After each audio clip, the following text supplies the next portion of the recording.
think we're going good. And welcome to another Monday edition of Raw and Real with TJ and Jen. Hope everybody's had a good weekend. Maybe it was productive like ours was. Yeah. We didn't do anything.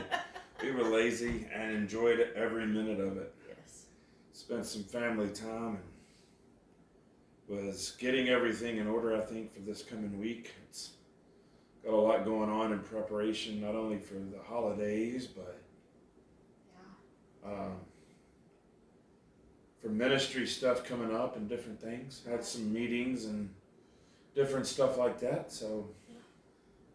I think we finished out the week so busy we were all ready just to crash for the weekend. Well, we had a late night meeting on Friday that was awesome and Yes. enjoyed it, and great visit, and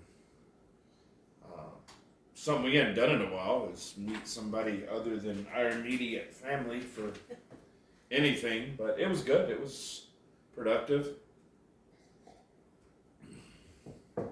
So Jennifer's under the weather today, so she's working here on no medication and very little sleep, so bear with her. I don't have my flamboyant co-host I'm trying, man. the way I normally do, so but we're gonna get through it and persevere. For sure. We will.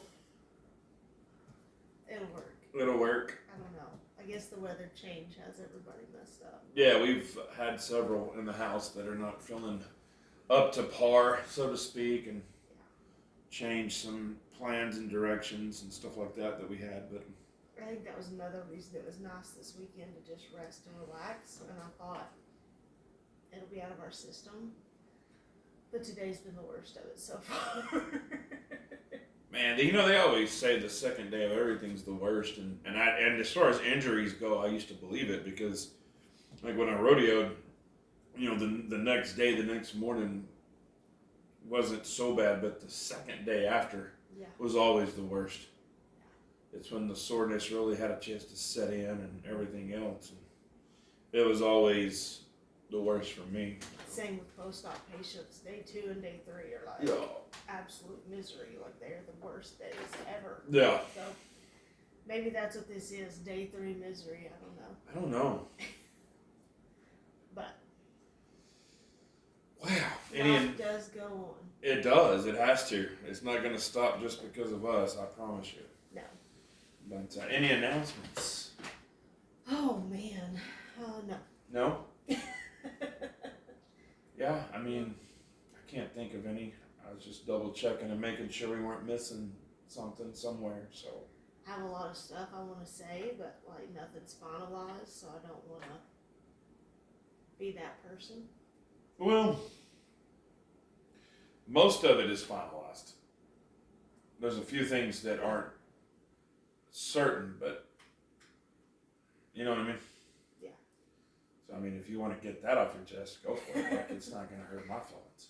No, I mean, we just got a lot going on, and I think we've got some different things happening, and it's just all falling into place. Yeah. It's always the hardest part. It's like when everything's like almost to the finish line, Right.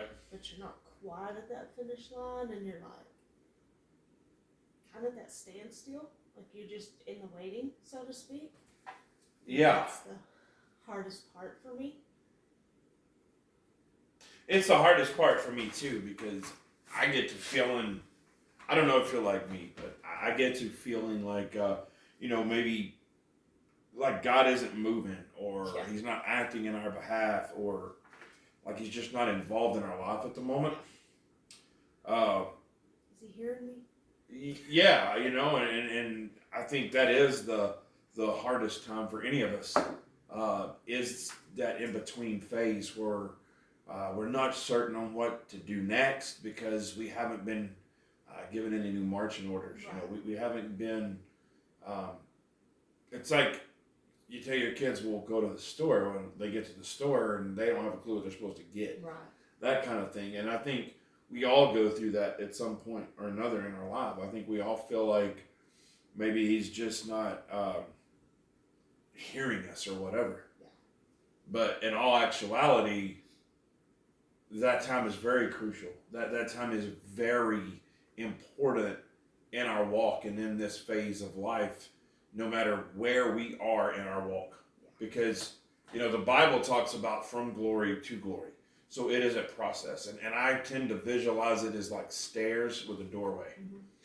And every time you're fixing to get to a new level or a new place in your life, there's a door. And the Bible says, oh goodness, where is it? Matthew? I'll have to be certain, but somewhere right there in Matthew it talks about ask, A-S-K, ask, seek, and knock. And I feel like that's where we get to on daily journeys, is that place where we come to a door and we ask God for permission to seek Him for that next step, that next phase. And when the time is right, we knock on the door. Yeah. And then it gets opened and we continue going. And that's a process that I feel like we don't discuss enough in any kind of Bible group or church or whatever that we have, because I think it's important, because God is a God of order, He is a God of rules and regulations, because everything is for a specific purpose. Everything's for a specific time. Everything's for a specific place. And it's all got its choreographed initiative, so to speak, that it fits into. Yeah. He's working in your waiting, and I think we forget that sometimes. We forget that He's constantly at work in our lives. Yes. He's constantly at play. He sees the bigger picture, and we only see a minute detail of it. And I think we forget so many times that He is truly working in our waiting. And it's misery for us because we can't see the full final picture. That's right. Or we have a glimpse of what we want it to be, and He has it prepared for much bigger, that we just get antsy and we lose track that maybe you're not hearing Him because you're waiting for a loud voice. Maybe you're not being still. Maybe you're not being quiet. Maybe you're not taking advantage of your quiet time, so to speak, your downtime, your waiting period. Yeah, and that's it. He's actually using this quiet time to work on us, to change us. Yes. And we may not even know it. We may not feel it. It may not be something that we physically go through. It may not be something that we consciously go through in our mind. It's just a time where He's working behind the scenes. In fact, 2 Corinthians 9 verse 8 says this. It says, and God is able to make all grace abound toward you, that ye may always, having all sufficiency in all things, may abound to every good work. So He is working in our behalf. He's doing things for us behind the scenes. And I think you're right. And matter of fact, a lot of the problem that we have is we try to put our mental capacity around God. Yes. We try to put our prerogatives, our perspectives, our theologies and ideologies in God form. Right. And yes, we are created, in the image of God. So we are created in the very image that He wanted us to be created. But we can't mistake that with being, greater than Him in the aspect of our mental capacity or objectivity. We cannot be what He is because He created us. It's like, you may train up a horse, but that horse is never going to think just like you do. Right. He's going to come close because you trained him. You put the stuff in him that you wanted in him. But he's still never going to think just like you. Right. He still needs guidance. He still needs correction. He still needs discipline to get the job done that you're asking him to do. Even though you pretty much are in sync, he's still not ever going to be exactly like you. And it's kind of the same concept with God. Like, we cannot put Him in our box.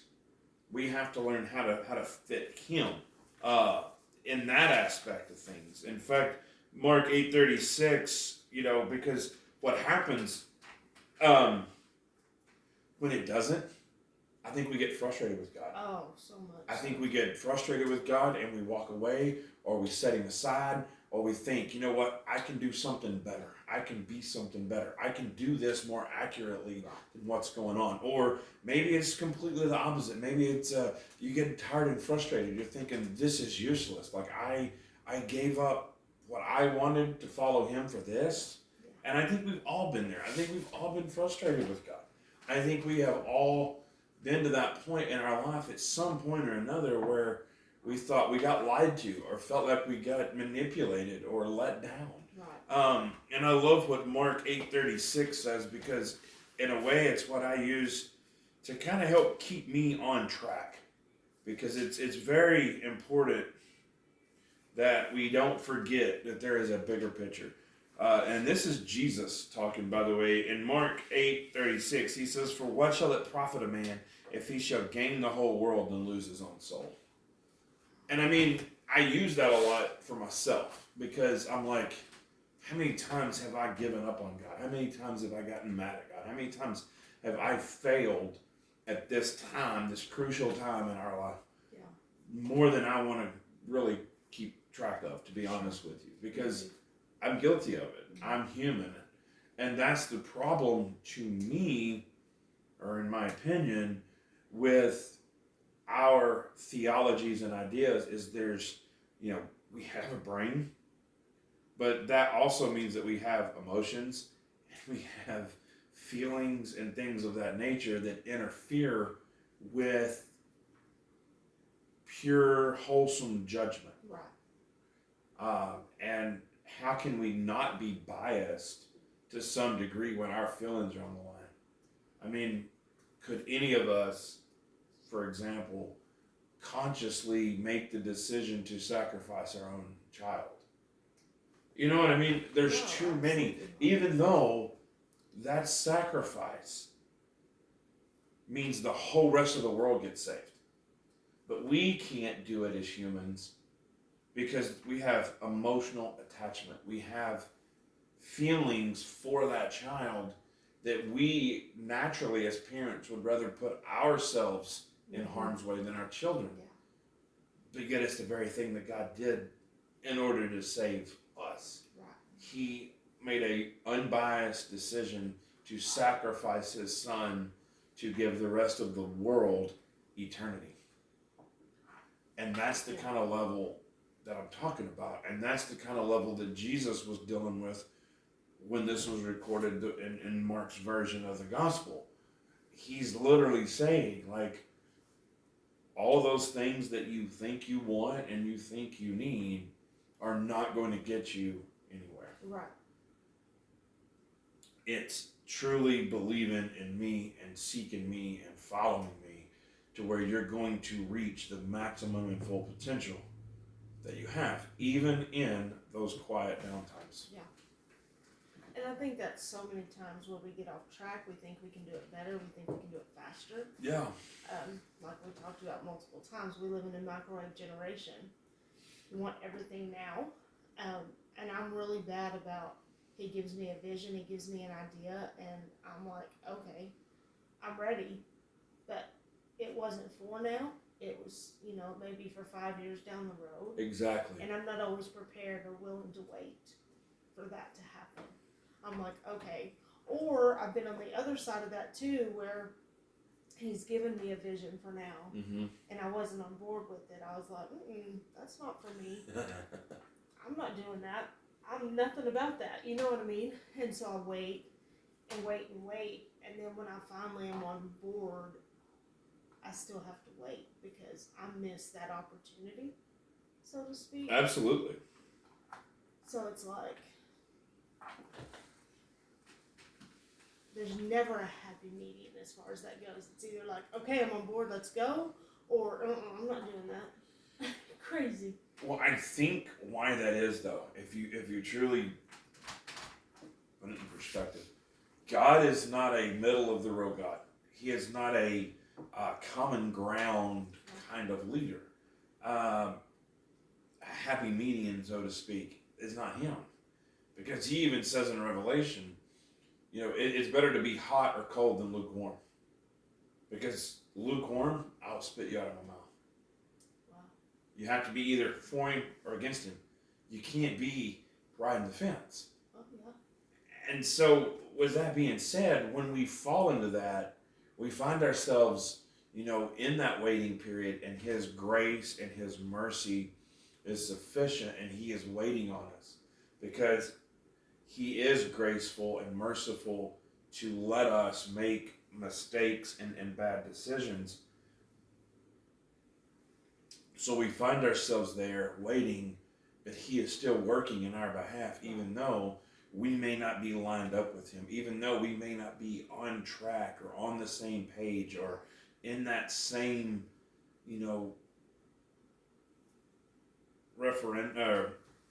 can't even think of the word I'm trying to use, but referendum is what I'm trying to think. That place of where we can get something accomplished. He's still working. Yeah.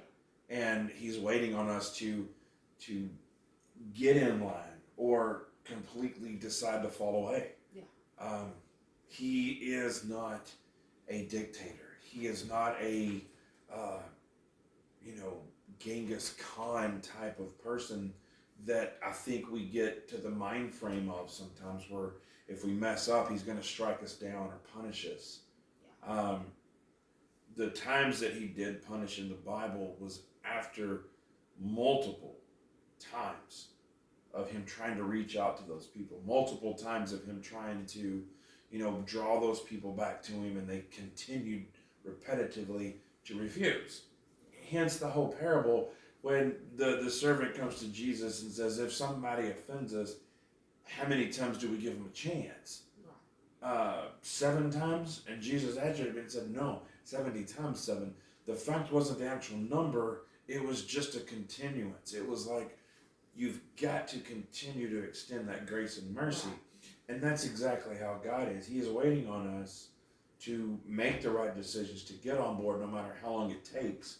But it doesn't mean that in that wait, he is not still continuing to work on your behalf.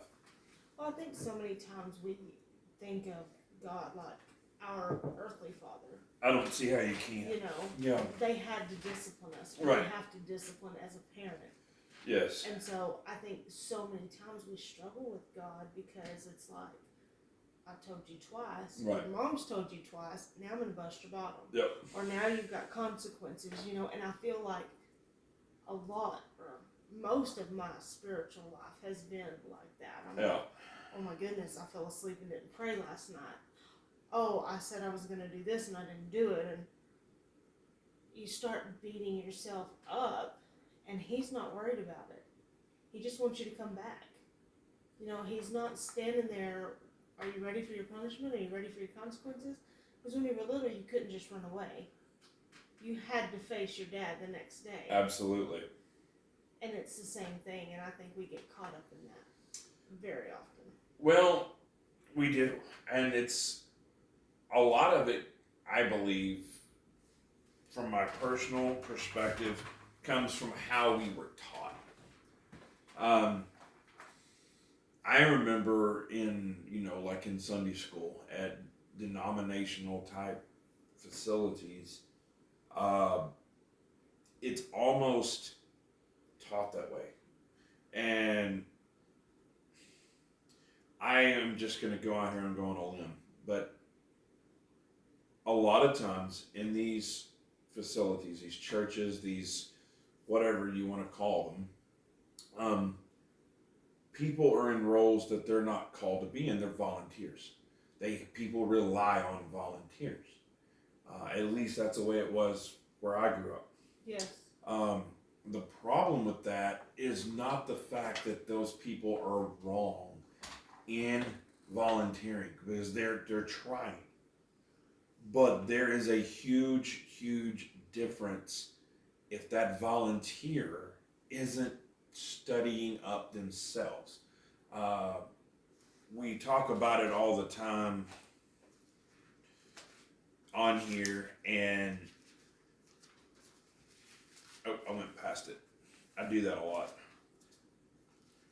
Not meaning to, but anyway, what I'm getting at is we talk about it on here all the time because it's imperative and important that we do fill in. I think it's important and imperative that we do always try to pitch in and help out. In fact, I would be, discouraged if our body wasn't learning that in church to grow up and to be a minister. That's what they need to be doing when they come to church, is to get filled up to go and minister, to go and share. So the fact that they're sharing or wanting to be a part of something isn't the bad thing. It's just if they're not studying up themselves at home, like 2 Timothy 2:15 says, study to show thyself approved unto God, a workman that needeth not to be ashamed, rightly dividing the word of truth. Sometimes they're volunteering and they're doing everything that they know to do, but it's still not maybe the right thing to do, because they're using some curriculum that the church offers, and maybe it doesn't line up with the actual word of God. Somebody somewhere thought they were doing the right thing, and they typed it up and made it available for these programs, and these programs are passing it on. And that's how theology and ideology, floods the world, is by people like the internet just believing anything they read and see or do. Kind of the same thing's going on. I feel like a lot of times we weren't taught properly in our youth, and it's carried forth into our adulthood. For sure. Which in return affects how we are handling things out now when we're truly trying to get on track and we're truly trying to seek Him. Yeah. And we must be led by the Spirit of God. It's imperative. Each individual, no matter what the preacher talks about, we go home and we have our own time with God. If it's 5 minutes a day, 10 minutes a day, hour a day, 4 hours a day, whatever you feel like you need, that's what's important to me that we go out and get. Right. Because I have no idea what God's called you to do. That's between you and Him. And if it's to write these, research papers and post them online, then you're probably going to need a whole lot more studying than, say, you, who's, working a job and just trying to raise her family and trying to operate in the calling that she's called to be. Right. There's difference, and we need to operate in our, stay in your lane, so to speak, as we always say. Yeah. And I think that's what happens. Why we think God is some kind of horrible ruler sitting on a throne casting out judgment, because you hear about, Judgment Day and this, that, and the other, and it's got to be always taken in context and delivered the way that it was written, instead of the way that we're interpreting it through our man-made ideas and traditions and religions. Yeah, absolutely. And two, I think we ask God to speak to us, and we're waiting for this loud, booming voice. It's funny you said. I wrote down the same thing, and we weren't even discussing. But go ahead. And I feel like if you keep waiting for that loud, booming voice, you're gonna miss Him in those small, quiet, intimate moments. And that's where we feel like He's not listening, He's not hearing us, He's not there. We're just going on, and it's because we're waiting for this loud, booming, go. Don't stop. Yeah. And what does it talk about there? That still small voice. We're missing it. Yeah, I've missed it a lot. So I'm like, no, He'll ride it in my yard. Well, guess what, folks? He doesn't. We had this conversation out walking the other day. In fact, and I think it's funny that we both went there and we were sitting right here and we didn't discuss our notes. She was studying her thing out. I was studying my thing out before we got on here, and he gave us the same idea. That's just ample proof of the Holy Spirit working, that we both went there for this. But we were talking about that, and too many times we want to be so certain that we don't miss God that we completely overanalyze it. Yeah. We completely go way too far. And, I was talking about, you were saying earlier, we try to make it to where it's on our terms. And, God really wants us to learn how to trust and follow Him and put aside our demanding selves. It's not about you. It's about He wants to use you, but it's not about you. You are a conduit. We've talked about that before. And so many times we get wrapped up and God may say, okay, I want you to go start a church. Cool. I'm going to need this. I'm going to need this. I'm going to need this. I'm going to need this. It's got to be perfect so I can walk in there and I can go put on a show. God's not asking you to put on a show. God's asking you to go minister the Word of God to the people that He's trying to reach. It could be in an alley over a bullhorn. You don't have to have $1 million facility to share the Word of God. It's not asking for perfection. No, that's exactly right. In fact, we shared this the other day. I saw it on a reel, and it's impacted me to no end. The reel said, I stopped praying, God, give me what I think I need, and give me what you know I need. Because God's the only one that's seen your tomorrows. Nothing that we do has ever, ever, ever shocked God. No mistake you've made, no $1 million check you've written, nothing is a shock to Him. He's already known what you're going to do with every circumstance that you're ever in, been in, or going to be in. Yes. And nothing is going to blow His mind. Right. So just start trying to focus on Him on a daily basis, even in those quiet seasons, especially in those quiet seasons. Right. Because I'm a believer that is fuel time. It's like pulling over for gas on a road trip. You know the direction you want to go, but you still have to stop every so often and fill up both your body and your vehicle, or you're never going to make your destination. And I think those quiet times are that fuel. And we talked about this the other day, use those times to build up your spirit, man. Yes. He gets depleted so quickly, and I don't think we realize how quickly it gets depleted. But if you're constantly fueling that spirit, man, and you're taking advantage of those small, still, quiet times, when the weight of the world hits you upside the face, it's not going to knock you off track. That's good. Because your spirit man's built up. That's good. You're built up in that spirit. You know that you're okay, that you're doing what you're supposed to be doing. And when He comes to you with correction, or when He comes to you when you're changing plans, or you're taking the left or the right, or you're going straight, it doesn't throw you off when the enemy comes in, or life, so to speak, just happens.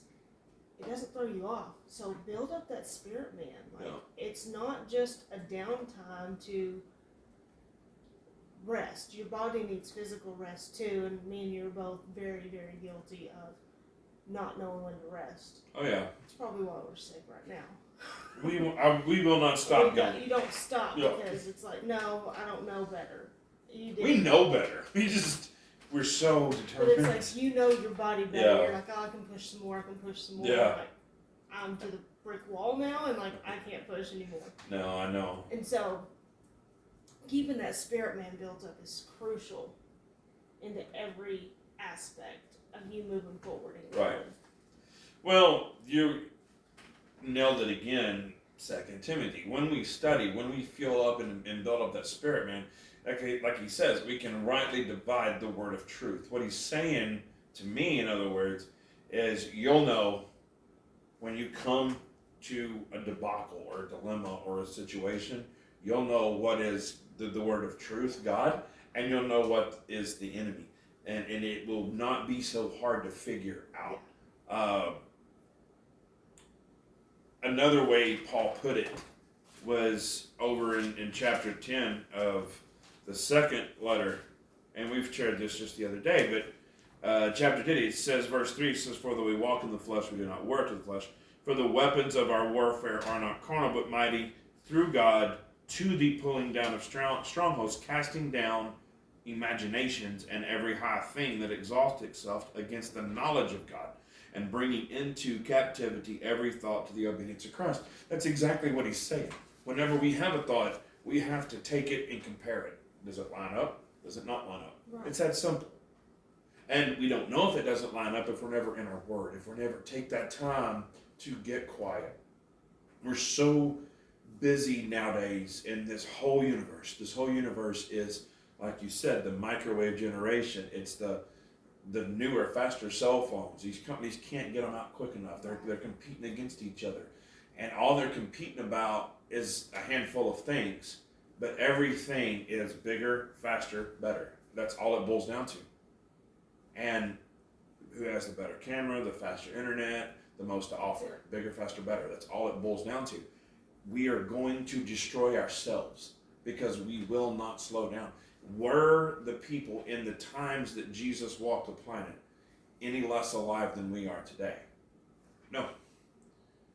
In fact, one has to stop and look at things, because some of these people were living 3 times longer than we are today. So it's in the Bible. You'll read so-and-so was 600 years old. Yeah. If anybody makes it to 100 now, it's a milestone. Yeah. And I have to contemplate, is it not the food, the chemicals, and the stuff that we're putting into our bodies that it was never created to do? Never created to handle. So let's slow down on that and let's focus on what does matter, and that is God, His plan for your life, His will for your life. Maybe you'll live longer. I don't know. I mean, it makes you wonder. You know what I mean? Yeah, for sure. What happens is, and I am so guilty of this is why I can sit here and talk about it, we begin to make idols out of the things that we're waiting on. Mm-hmm. We don't do it intentionally, but God's wanting us to stop making them into idols and make Him our idol. Yeah. When we're waiting on something, my son's a prime example. There's this certain gear shift that he's wanting for this game on his computer. And it's all that's been on his brain forever. Oh. And we hear about it, we talk about it. It's brought up repetitively over and over and over. It is an idol to him. It is controlling his very life. In fact, he truly believes if he doesn't get it, that he will stop breathing. Yeah. You know, and that is an idol. But yet that is the very thing that we're waiting on. Whether it's personal or whether it's godly. Maybe it's a missionary trip you're supposed to go on. It doesn't matter. If it's becoming an idol, it's taking place of God in your life. If all you can dream about and consume about is going, doing, being on that trip, it's taking precedence over God in your life. Yeah, absolutely. I get so focused too, where I lose out not building up my spirit man is, I think about, like, if we're preaching somewhere, I'm trying to prepare for that. I try to prepare for my blogs to write. I try to prepare for this or this meeting or this, and I don't take time just to sit down and fuel my own spirit. Yeah. It's constantly for something or someone else. Right. It's never just to sit down and fuel my spirit man. Just read my Bible. Just get in my word. It's always with a purpose, and I find myself having to stop, handle my business that needs to be handled in that aspect because I have deadlines due. But just stop and get in my word just for me. Build my spirit man up so I can continue to bless and be the hands and feet of Jesus as I go. And know that something hits us tomorrow, it's not going to knock me completely off track. I'm going to be able to decipher. And that's been a battle for me lately. It's funny you bring that up. That was exactly what I fell into Friday. You know, Friday we'd gotten some things done, and I was like, I need to just go get in my word. I need to work on my spirit man. And it took me quite a bit of time to turn the work TJ off. Yeah. Between the blogs that I've been writing, been doing a lot of research and really trying to dig deep in my soul for these things and not just do a brain dump. I've been researching those. I have been working on writing a book and doing some stuff in that nature. I had to stop and really work on myself for, probably 20, 30 minutes of sitting there at my desk. I had to stop and just kind of go back to that student in 2006 that was basically like empty, and try to get back to there and just be a sponge and try to absorb God back. Yeah. You know what I mean? Because you research, you study, you research, you study. You know what I mean? Yeah. You're working. And sometimes it's time to stop, get quiet, and just be a sponge and just let the Spirit of God work in you Right. and flow in you for a little bit. Just let Him flow. And there's nothing wrong with that waiting. And I think we get so preoccupied, we get so caught up, in working. If we're not working, we're not moving. If we're not moving, we're stale and stagnant. Right. But sometimes when it's God, the waiting isn't stale. The waiting isn't stagnant. The waiting isn't a bad thing. It's a time of rest. It's a time of just being still and knowing that He's God, and letting Him work in you and make those changes. Maybe those changes are something that you cannot see. Maybe those changes are something you cannot touch, you cannot feel. But they're still changes, and they're still going to benefit you down the road. We have to understand that not everything that takes place is for present use. Not everything that goes on is for right this second. Just letting Him whisper to your heart. Yeah. He's not coming at you in a loud, booming, demanding voice. He just wants that relationship. And I feel like we get so caught up in the work that we forget that it's a true relationship. Yes. He's just desiring that relationship with you. He's not desiring you to perfection. He's not desiring you to get in your corner and have everything laid out. Like, He just wants a relationship. It doesn't always have to be work related. No. And that's hard, especially when maybe you're working from home, maybe you're working outside of the home and you don't have time. Right. Like, you're like, I don't know what to do. I mean, sometimes it's 2 minutes here, 5 minutes there. Sometimes it is 2 hours, and that's amazing. But more often than not, it's 5-10 minute increments here and there, and it's just a relationship. Talking to your best friend when you can. Yeah, well, when we first started this whole journey way back about 2 years ago in our 20s, you worked a full-time job. Braylee was in daycare. I worked a full-time job. It had to be that way. That's just where we were, in our life. And I was so consumed by God that I would do anything I could to find a way. I was fortunate I had a type of job in the oil field where I was in my vehicle a lot. And so I would spend as much time as I could listening to His praise and worship music, Air One, K-Love, things like that. And there would be ministers that would come on certain channels, and I don't remember them, it's been a while back, but people like Charles Stanley, Michael Youssef, Adrian Rogers, there would be Joyce Myers. There would be like an hour or two in the day that would come on, and you could just listen to them. Mm-hmm. And I would, if I was to the point I could, I would take notes or write scripture down and then go back home that night and figure it out. But there would be days where I'd have a lot going on, and it may just be a time of listening to the music and just praying. Yeah. Just thanking Him, praising Him, operating in Him as much as I could where I could.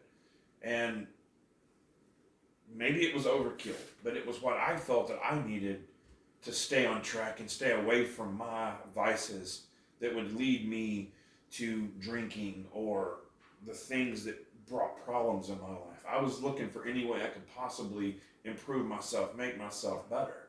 But what I didn't know is those felt like quiet times to me. Like God wasn't really moving in our life, because the things I really wanted at that time was to have a job outside of the oil field where I was even a maintenance man at a church where I could just be closer to Him, so to speak, in my thinking. And those times really never manifested. But what was going on in that quiet time in my life, that still time, that waiting time in my life, was He was preparing me for this time now. Yeah. And that was so many years down the road. I had no idea. I didn't know what was going on. I was miserable where I was. I was trying to make the changes. I was struggling, tripping, fumbling through life. But it was preparing me for this time now, because I have wisdom and knowledge of certain things that I never would have had it and not walked through them. And it was because of that waiting that God was still working in a mighty, mighty way in the middle of that waiting. Yeah, that's powerful, because I do remember those times and they were hard. Yeah. This is still hard. Very it's hard. Just a different hard. You know what I mean? No, it is. Um, It's a good hard, I guess you would say. Yeah. I mean, it's not fun to go it's kind through. of like that saying, like, marriage is hard, divorce is hard. Pick your hard. You know? Exactly. Like, we're still in a hard stage, but like, it's a good hard. It's a hard worth fighting for. It is. It We is. finally figured out what we're fighting for. Yes. And what we're going for. I feel like we both kind of have figured out our true purpose, and not just what we wanted our purpose to be. That's we were good. such babies then. That's good. We wanted a specific purpose, but we weren't willing to put in the work for that purpose either. I don't know if that was the part as much as what you said at first. We were preparing for a purpose, but it wasn't the purpose that I expected. Yeah. You know what I mean? I was willing to put in the work. I didn't know how to put in the work, but I was willing. So, you see what I'm saying? Yeah. Like, what I was doing was all I knew to do. Yeah. It may not have been the right thing to do, but it's all I knew to do. But the purpose that I thought it would be is a little different than what it actually is. Yeah. If that makes any kind of sense. No, it does, and I don't know that I was willing to put in the hard work, because, like you said, I didn't know what the hard work was. Yes. It's like, okay, whatever. I don't know that I wouldn't have. I just didn't know what it was at the time. I think. I had to write that down before I forgot it. That's a good one. That would actually preach. To be honest with you, Pastor. We have a lot But- of those. But I know you struggled a little more than I did at certain aspects of this game. I truly think you were just and you still are, a very hard worker. You're very dedicated, loyal, determined. All of those attributes God gave you. But for so long, nobody ever taught you how to apply them to Him. Right. You always were applying them to a worldly stage. Yes. In the form of like secular jobs and things like that. And so what that does is it in a way manipulates the calling that God has on your life, and you spend more time in the wilderness trying to figure things out. Because nobody was ever there to teach you how to apply it. Right. In fact, I really wish at this time we could have figured it out somehow to some degree, that we would have been in ministry school together. Because I think that's where I gained that part that you had to miss out on, because you were working. I was fresh out of legal issues and situations, and so I was kind of caught in an unprecedented debacle where jobs weren't just readily available. Right. And you were pulling that weight. And the time arose, thank God, that I had something positive other than you in my life. We had some really dear, godly people that offered up to pay the tuition for me to go. And the impact that I had from that is still reaping benefits in our lives today.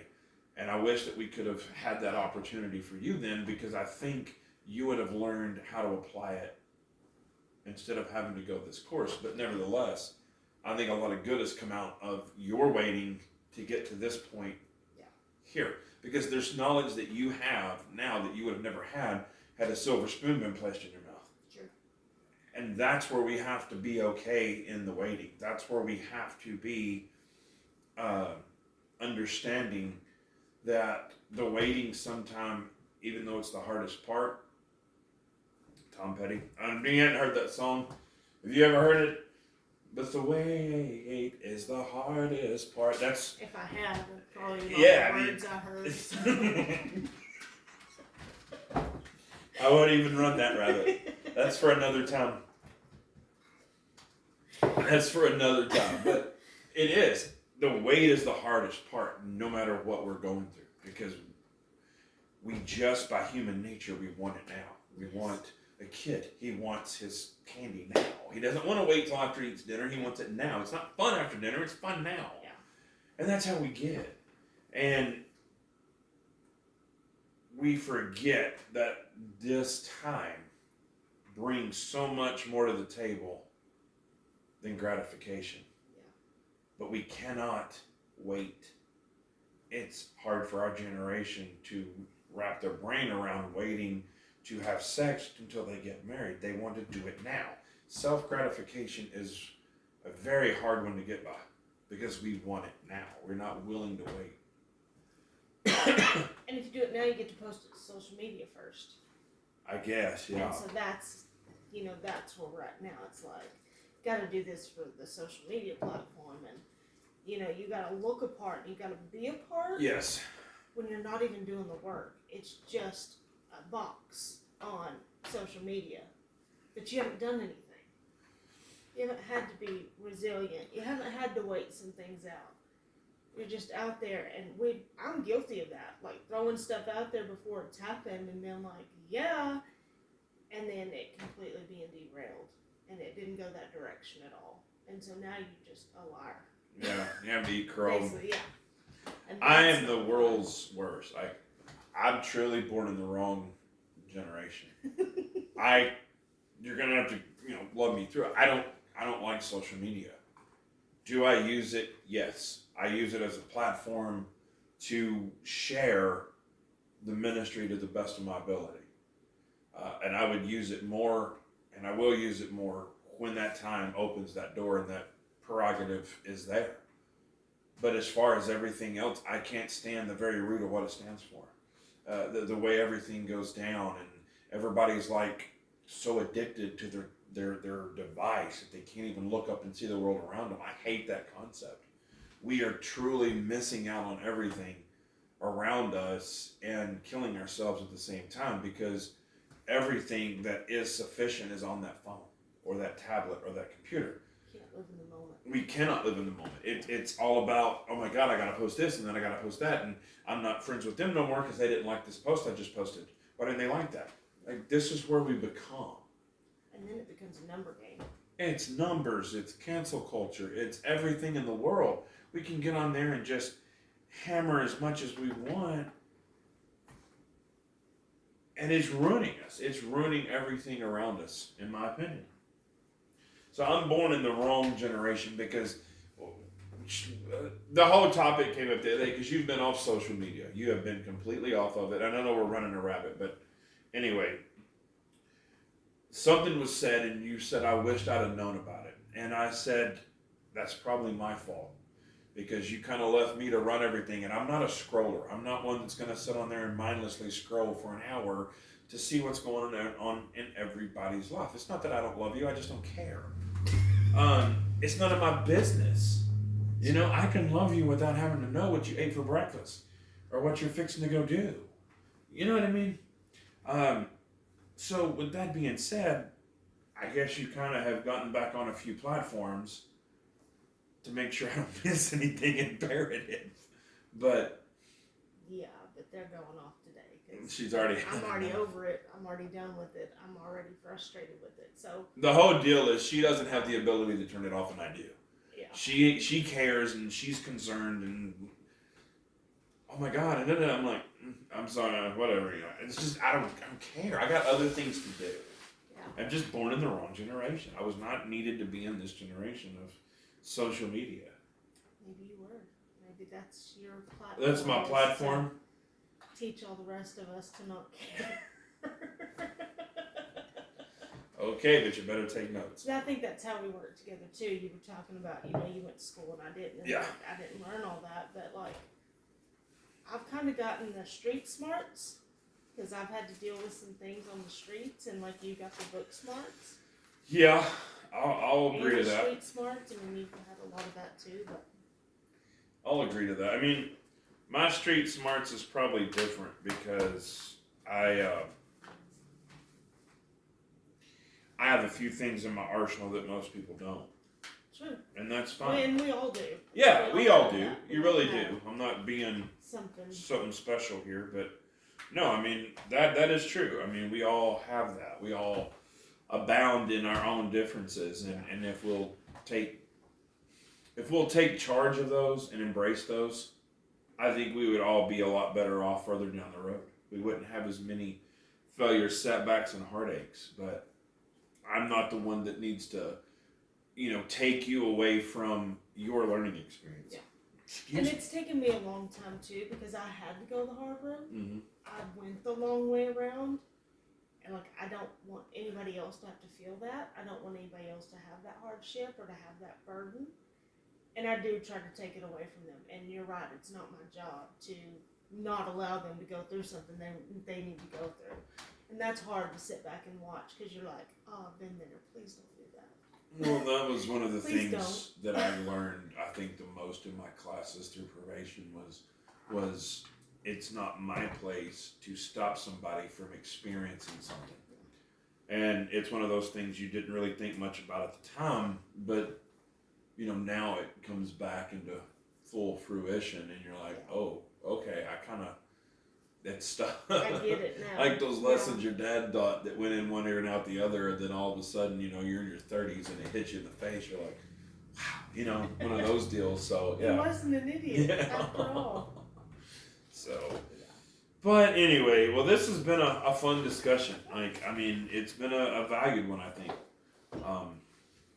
For sure, and as always, we appreciate y'all for tuning in with us and supporting us and helping us share this time with y'all every week, and I look forward to Thursdays. I don't know what God's gonna have in store, but I'm excited for it. It's fun to get on here and discuss and have these discussions. Yeah, it is. So stay in touch. We got some things in the works that'll be released here shortly, maybe even by Thursday. So, tune in, bear with us. Need us, reach out to us, you know the drill. We'll put the links on our social media ministry pages and personal platforms as well. Always. So if you need us, reach out to us. And as always, we love you guys. And I guess that's it this time for Raw and Real with TJ and Jen. All right. Bye, guys.